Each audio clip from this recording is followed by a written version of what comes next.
एक एक कर इजराइल अपने दुश्मनों का लगातार सफाया कर रहा है और सबसे बड़ा बदला, जी हां, 7 अक्टूबर के उस आतंकी हमले में जिसमें 1200 इजरायली मारे गए थे, बच्चे, महिलाएं, पुरुष, जिसमें 250 लोगों को बंधक भी बना लिया था। पिछले साल 7 अक्टूबर को इजराइल पर 75 वर्षों में सबसे बड़ा हमला हुआ था जिसमें 1200 इजरायली मारे गए थे। हमास चीफ इस्माइल हानिया उस वक्त कतर में था और उसने हमले का जश्न मनाया था। कल वो कतर से ईरान पहुंचा और ईरान के नए राष्ट्रपति के शपथ ग्रहण समारोह में उसने भाग लिया। ईरान के राष्ट्रपति के अलावा ईरान के सुप्रीम लीडर अयतोल्ला खमेनी से भी वो मिला और उसके बाद देर रात लगभग 2 बजे जब वो उत्तरी ईरान में ही यानी तेहरान के उत्तरी इलाके में अपने आप को बेहद सुरक्षित महसूस कर रहा था, एक वेटरन्स बिल्डिंग में था। यानी वो लोग जो ईरान की सेना के लिए लड़ चुके हैं उनके लिए जो एक बिल्डिंग बनाई थी और सुरक्षित बिल्डिंग, ईरान के राष्ट्रपति भवन से बहुत ज्यादा दूर नहीं थी वो बिल्डिंग, वहां पर सुरक्षित अपने ठिकाने पर सो रहा था, तब उसकी हत्या कर दी गई, उसको मार दिया गया। कैसे? क्या यह ड्रोन हमले में था, मिसाइल से मारा गया? अभी तक यह साफ नहीं हो पाया है, लेकिन इजराइल ने भी इस हमले पर पूरी तरह से चुप्पी साध रखी है। ईरान ने सीधा आरोप ज़ायनिस्ट रिजीम यानी इजराइल पर लगाया है। 12 घंटे पहले ही लेबनान में इजराइल ने एक हवाई हमले में हिजबुल्लाह के नंबर 2 फौज शुक्र को मार गिराया। फौज शुक्र गोलान में 12 इजरायली बच्चों के मिसाइल हमले में मारे जाने के बाद से ही इजराइल के निशाने पे था। हालांकि वो निशाने पर तो 1983 से है। हिजबुल्लाह आतंकी संगठन का वो दूसरा सबसे बड़ा सरगना है। इजराइल ने दोनों हत्याओं से ईरान को ही नहीं पूरे विश्व को चौंका दिया है।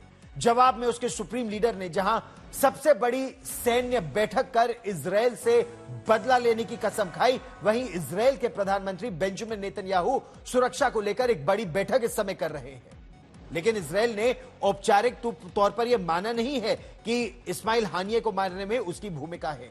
अब सबसे बड़ा सवाल यह है कि हमास और हिजबुल्लाह अपने नेताओं पर हुए हमले का जवाब कैसे देंगे, ईरान हमले पर किस तरह की कार्रवाई करेगा, और ये जो वेस्ट एशिया का इलाका है, मध्य पूर्व का इलाका है, यहां जो लड़ाई इस समय चल रही है वो कितना अब निर्णायक मोड़ लेती है। इन सवालों पर कई खास मेहमान और हमारे संवाददाता हमारे साथ जुड़ रहे हैं। लेकिन सबसे पहले पिछले 24 घंटों में 2 बड़ी वारदातें क्या हुई, देखिए ये रिपोर्ट। 7 अक्टूबर 2023 इजराइल पर हमास का हमला। 297 दिन बाद इजराइल का बदला। इजराइल ने हमास के चीफ को मार गिराया।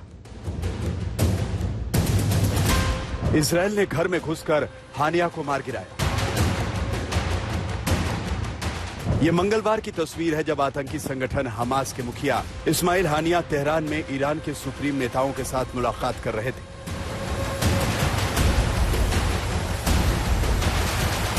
हानिया ईरान के नए राष्ट्रपति मसूद पेजेश्कियन के शपथ ग्रहण में शामिल होने पहुंचे थे। तेहरान में ईरान के मंत्रियों और बड़े नेताओं के साथ जब हानिया मेल मुलाकात कर रहे थे, ये तब की तस्वीर है। चेहरे पर तनिक भी शिकन या किसी चिंता का निशान नहीं। इस तरह की किसी आशंका के कोई निशान नहीं कि चंद घंटे बाद ही इजराइल घर में घुसकर उन्हें मारने वाला है। इजराइल ऐसा सटीक हमला करने वाला है जिसमें हानिया को बचने का कोई मौका नहीं मिलेगा।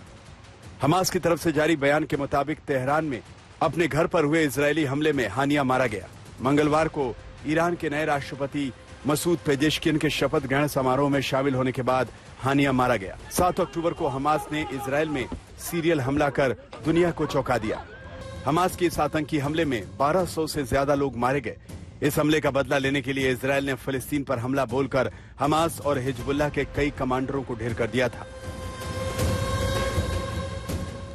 हानिया का खात्मा इजराइल की सबसे बड़ी कामयाबी है। आज तक ब्यूरो।